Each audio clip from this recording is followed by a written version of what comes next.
ফেব্রুয়ারির প্রথমার্ধে জাতীয় সংসদ নির্বাচনের ঘোষণা ইতিমধ্যে অন্তর্বর্তীকালীন সরকার ঘোষণা দিয়েছে। জামাত ইসলামের পক্ষ থেকে এই ঘোষণাকে আমরা সাধুবাদ জানাই। কিন্তু জাতীয় অত্যন্ত 5টি গুরুত্বপূর্ণ বিষয়ে জামাত ইসলামী দেশব্যাপী জনমত গঠন করার লক্ষ্যে গত কয়েকদিন ধরে জেলা, মহানগরী, উপজেলাতে বিভিন্ন জায়গায় আমরা কর্মসূচি পালন করে আসছি।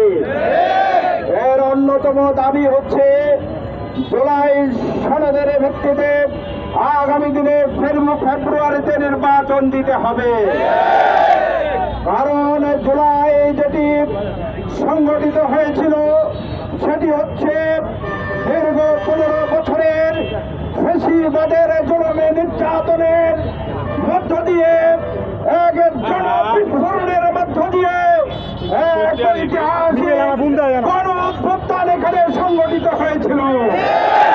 সুতরাং জুলাইকে বাদ দিয়ে জুলাই সনদের ভিত্তি ছাড়া এদেশের যে জাতীয় নির্বাচন আগামী দিন অনুষ্ঠিত হবে সেই নির্বাচনকে জাতি কোনোভাবে মেনে নেবে না।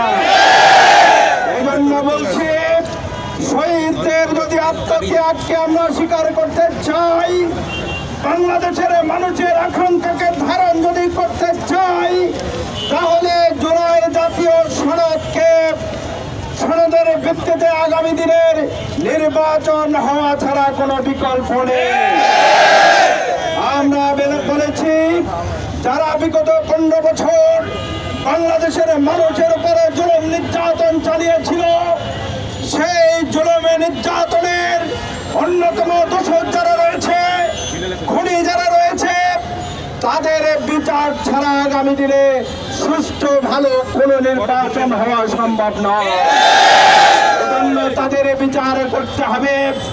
সংগ্রামী ভাইরা আমার, অন্যতম একটি বিষয় নিয়ে আমরা সব বাংলাদেশের প্রায় 70% মানুষ দাবি তুলেছে, সেটি হচ্ছে পিআর পদ্ধতিতে আগামী দিনে নির্বাচন করতে হবে।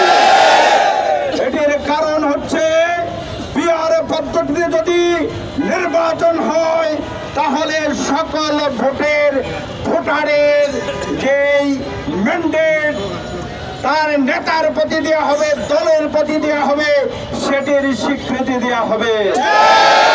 পিআর পদ্ধতিতে যদি নির্বাচন হয় তাহলে বাংলাদেশে হাসিনার মতো আর কোনো স্বৈর শাসক বাংলাদেশে আসবে না।